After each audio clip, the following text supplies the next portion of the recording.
زوال بندہ مومن کا بے زری سے نہیں، بھوک نقصان کا وجہ نہیں بنی، وجہ کوئی اور بنی ہے۔ رشوتیں جو بازار گرم ہوئے ہیں لوٹ مار کے، یہ روٹی کے لیے نہیں، یہ زیادہ کھانے کے لیے، یہ بینک بیلنس کے لیے گرم ہے۔ یہ لوٹ مار کا مقصد کوٹھیاں بنانا ہے، روٹی کا تو رب کریم کا وعدہ ہے۔ جو روز روتا ہے شام کو کہ میرا کاروبار کوئی نہیں، اصل میں کہتا ہے بنگلہ کوئی نہیں، اصل میں کہتا ہے کار کوئی نہیں، پجارو کوئی نہیں، روٹی تو اللہ عطا فرماتا ہے، اس کا وعدہ ہے۔ فرمایا حضور نے 3 دن بیت گئے، چلو میرا بے تکلف صحابی ابو الحسن انصاری، وہ بڑے نصیب والے ہوتے ہیں جن کو میرے نبی پاک خود کہتے تھے کہ تیری فلانی ذمہ داری ہے۔ اس زمانے کا تو کسی کو کہہ دیا جائے تیری ذمہ داری ہے تو کہتا ہے یہ تو پھٹیکے ڈالنے لگ گئے ہیں، یہاں سے تو چھٹی کر جانی چاہیے۔ خوش ہوتے تھے صحابہ کہ ہماری ذمہ داری لگی۔ کہتے ہیں حضرت ابو الحسن انصاری کے گھر گئے، نبی پاک نے فرمایا بھوک بڑی لگی ہے، کھانا لا۔ کہتے ہیں حضور نے اسے کہا تو اس آدمی کو تو وجد ہی ہو گیا، اس نے کہا میرے اتنے نصیب کہ حضور کا یہ کھانا کھلا۔ آؤ دیکھو دنیا والوں، آج جو سب سے زیادہ عزت والا ہے وہ میرا مہمان بنا ہوا ہے۔ فرماتے ہیں وہ دوڑے گئے، بکری اٹھائی، ذبح کی، بیوی کو کہنے لگے روٹی تیار کر، ادھر کھجوریں توڑی، انگور توڑے، کہنے لگے حضور آپ جب تک تناول کریں تب تک کھانا پک جاتا ہے۔ حضرت عمر کہتے ہیں روٹی پک کے آئی، بڑا پیارا گوشت، بڑا اچھا سالن، بڑا خوبصورت خلوص والا کھانا۔ فرماتے ہیں میں نے بڑا ہی کھایا۔ نبی پاک نے نہ ایک روٹی لی اور چھوٹی چپاتی، تھوڑا تھوڑا سالن کونوں سے، اور جب نبی پاک نے کھا لیا تو حضور کی آنکھوں میں آنسو آئے۔ حضرت عمر کہنے لگے حضور روئے کیوں؟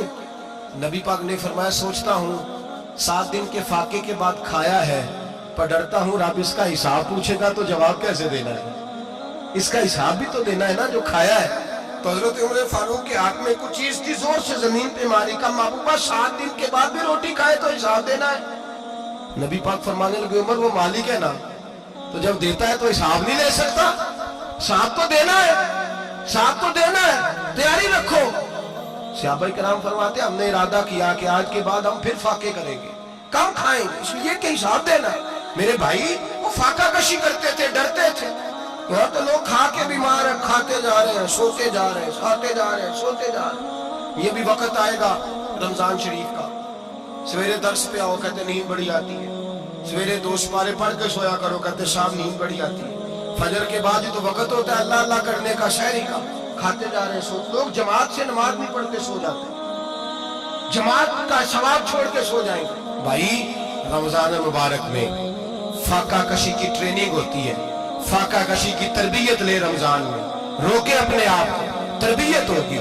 اور ہمارے صوفیاء فرماتے ہیں جو زیادہ کھاتا ہے اس کا نفس اس کو زیادہ پہ مائل کرتا ہے، خواہشات نفس پیدا ہوتی ہیں۔ میرے نبی پاک علیہ السلام نے جوانوں کو حکم دیا ہے یا معاشر الشباب، او جوانوں، یا رسول اللہ کیا حکم ہے؟ فرمایا یا نکاح کر لو اگر طاقت ہے، نہیں طاقت تو روزے رکھو۔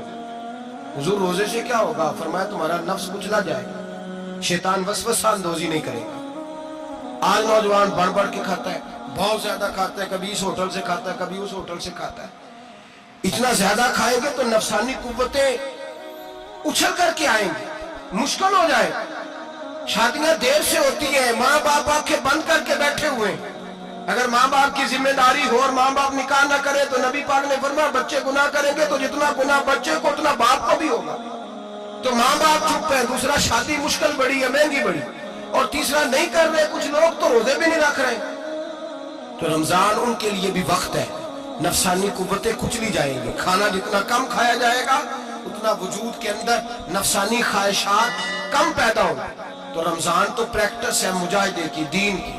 اور دوسرا میرے حبیب پاک صلی اللہ علیہ وسلم نے فرمایا ہے، حضور فرماتے ہیں کہ رمضان اور قرآن کا آپس میں رشتہ ہے۔ قرآن پاک کتنا پڑھنا چاہیے روزانہ؟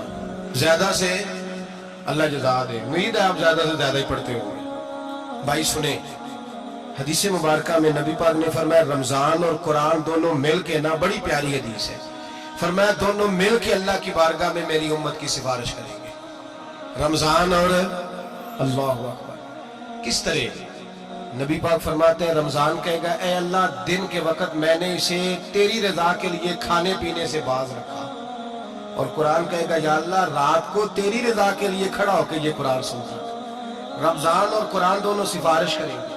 ہم نا بڑا کچھ پڑھتے ہیں، سنتے ہیں، سیکھتے ہیں، اب یقین کریں یہ کھاتے بھائی کا بھائی سے اختلاف ہو جائے نا تو وہ 30 سال پرانے کھاتے کھول کے لے آتا ہے، ساری رات ڈھونڈتا ہے کہ میرے پیسے کہاں سے نکلتے ہیں، پڑھ لیتا ہے۔ قرآن پاک کی باری آتی ہے تو نہیں پڑھتے قرآن پاک۔